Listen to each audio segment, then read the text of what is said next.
Assalamualaikum. Halo adik-adik kelas 4 SD. Mari kita belajar tematik kelas 4, tema 7, subtema 1, keragaman suku bangsa dan agama di negeriku, pembelajaran 1. Sudah siap belajar? Mari belajar bersama Ibu Guru Indriani. Tujuan pembelajaran 1. Setelah mencermati teks bacaan yang disajikan, siswa mampu menemukan informasi tentang suku bangsa di Indonesia dengan benar. 2. Setelah membaca teks, siswa mampu menyebutkan informasi baru mengenai suku bangsa di Indonesia dengan tepat. 3. Setelah berdiskusi, siswa mampu menuliskan kata sulit dalam bacaan dan mampu menjelaskan artinya dengan tepat.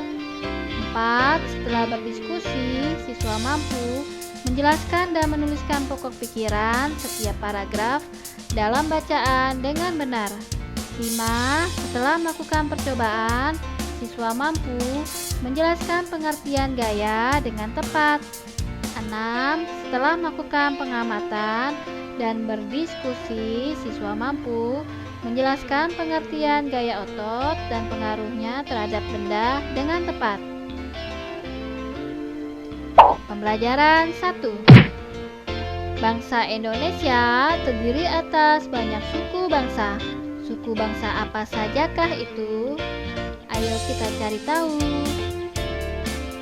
Ayo membaca. Bacalah dalam hati teks berikut. Suku bangsa di Indonesia. Sejak dahulu kala, bangsa Indonesia hidup dalam keragaman. Kalimat Bhinneka Tunggal Ika pada lambang negara Garuda Pancasila bukan cuma slogan.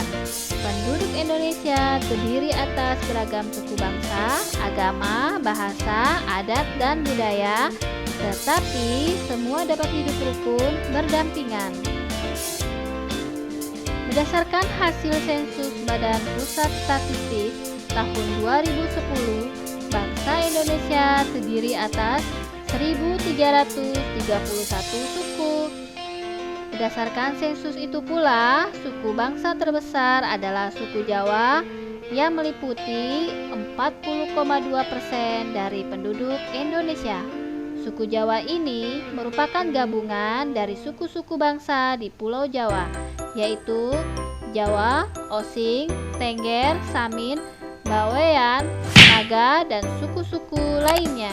Suku yang paling sedikit jumlahnya adalah suku Nias dengan jumlah 1.041.925 jiwa atau hanya 0,44% dari jumlah penduduk Indonesia.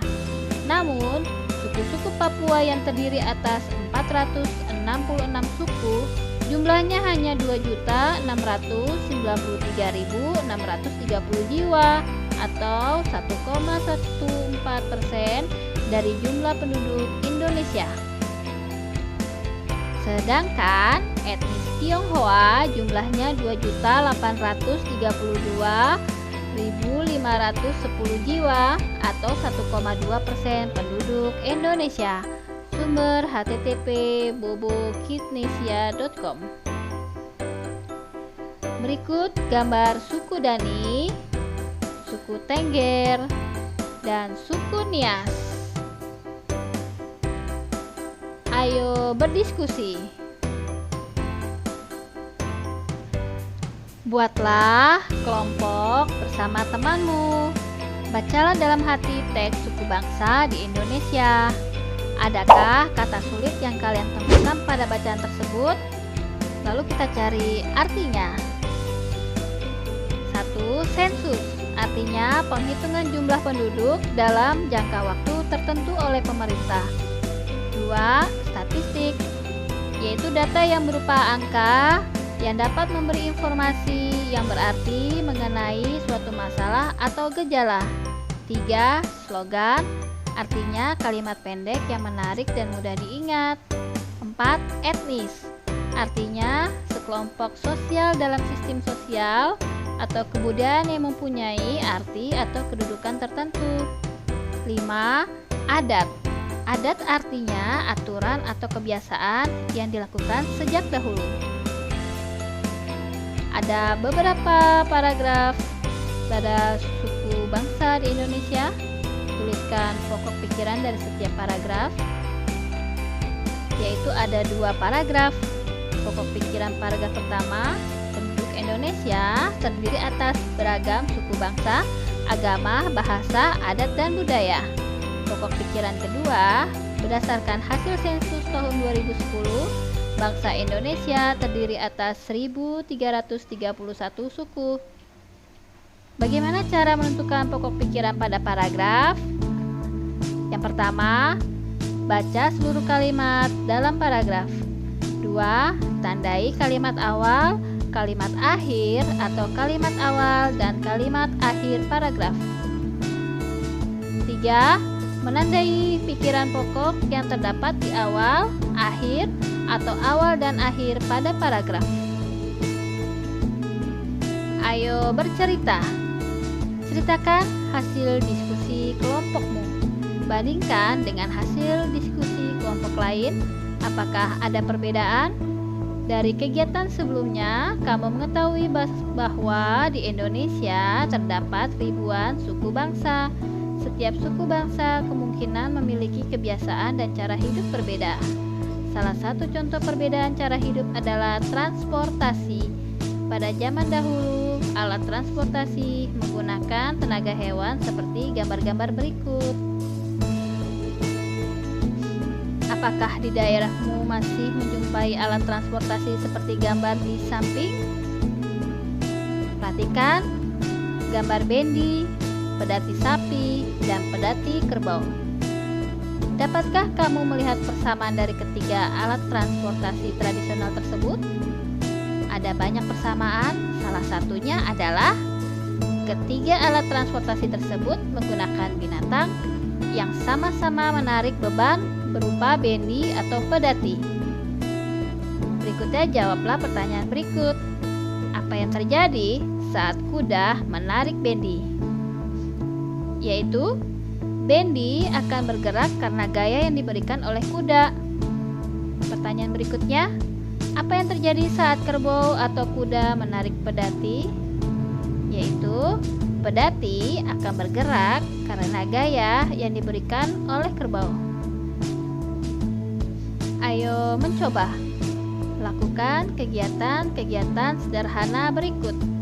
1. Dorong meja belajarmu pelan-pelan hingga bergeser sedikit, lalu tarik ke posisi semula. 2. Angkat tas sekolahmu, lalu letakkan lagi ke posisi semula. 3. Ambil selembar kertas tak terpakai lalu lipat atau remaslah kertas tersebut. Dari kegiatan tersebut, isilah tabel berikut. Aktivitas yang telah kamu lakukan terhadap meja sehingga bergeser disebut gaya. Aktivitas yang kamu lakukan terhadap tas sekolah yang kamu angkat disebut gaya. Aktivitas yang kamu lakukan terhadap kertas sehingga bentuknya berubah disebut gaya. Gaya adalah dorongan atau tarikan yang dapat menyebabkan benda bergerak atau berubah bentuk. Tugas, tuliskan pada buku catatanmu gaya apa yang telah kamu lakukan atau kamu lihat dari pagi sampai saat ini. Tulislah dengan menggunakan ejaan tepat, kemudian bacakan catatanmu di depan teman-teman dan gurumu. Contohnya, 1. Gaya magnet, 2. Gaya gesekan, 3. Gaya pegas, 4. Gaya gravitasi, 5. Gaya tarik atau gaya dorong. Ayo mengamati. Kamu telah mengetahui pengertian gaya. Sekarang perhatikan gambar-gambar berikut, lalu jawablah pertanyaan pada setiap gambar. Gambar pertama, mobil pada gambar dapat bergerak karena didorong menggunakan kekuatan otot. Gambar kedua, lampu dapat menyala karena ada aliran listrik. Gambar ketiga, jarum dapat menempel karena tarikan gaya magnet.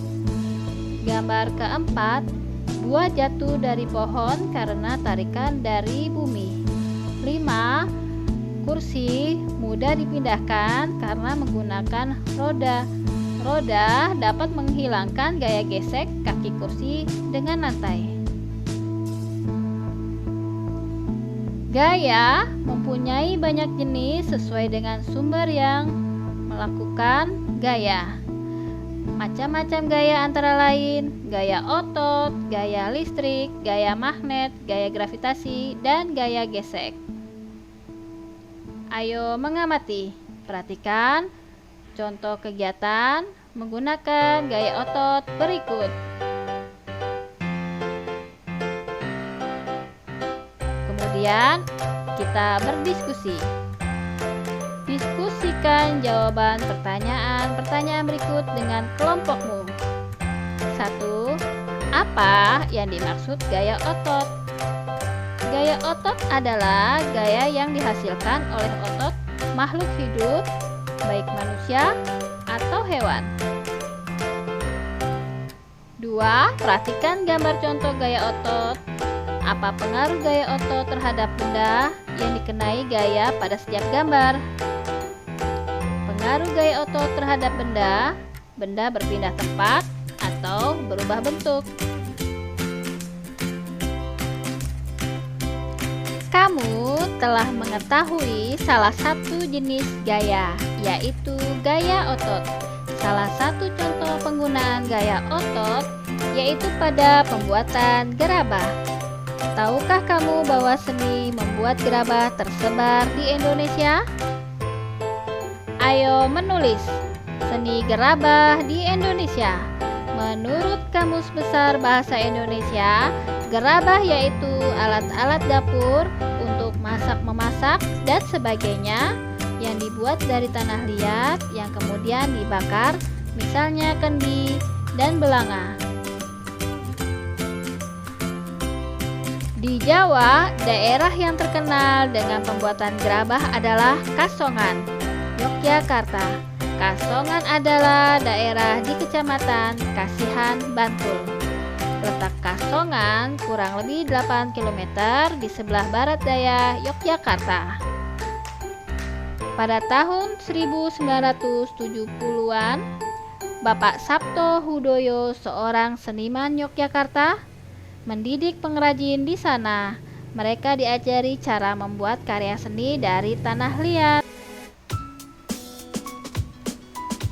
Di Kabupaten Lombok Barat, Nusa Tenggara Barat, ada sebuah daerah yang terkenal dengan seni pembuatan gerabah, yaitu Banyumulek. Salah satu karya unik dari seni kerajinan gerabah dari Banyumulek yaitu kendi maling. Masyarakat Pulau Au di Maluku Tengah juga membuat gerabah yang disebut sempeh. Mereka kebanyakan membuat sempeh untuk keperluan rumah tangga. Di Papua, saat ini tradisi pembuatan gerabah ditemukan di pesisir utara Papua, tepatnya di Kampung Abar. Kampung Abar adalah salah satu kampung di Danau Sentani, Kabupaten Jayapura. Umumnya, pembuatan gerabah di Kampung Abar dilakukan wanita. Konsumen gerabah dari Kampung Abar adalah para wisatawan yang datang ke Danau Sentani. Bagi para wisatawan, gerabah Papua itu menarik karena dibuat dengan tangan kosong tanpa mengandalkan teknologi alat pemutar. Ayo berdiskusi. Diskusikan bersama teman sebangkumu tentang informasi-informasi baru yang kamu dapatkan dalam teks Seni Gerabah di Indonesia. Tuliskan hasilnya pada buku catatanmu, lalu kumpulkan kepada bapak atau ibu gurumu.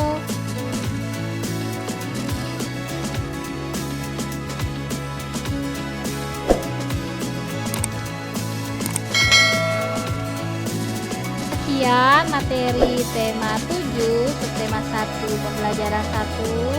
Terima kasih kepada adik-adik yang sudah menyaksikan. Semoga bermanfaat dan sampai jumpa kembali. Assalamualaikum warahmatullahi wabarakatuh.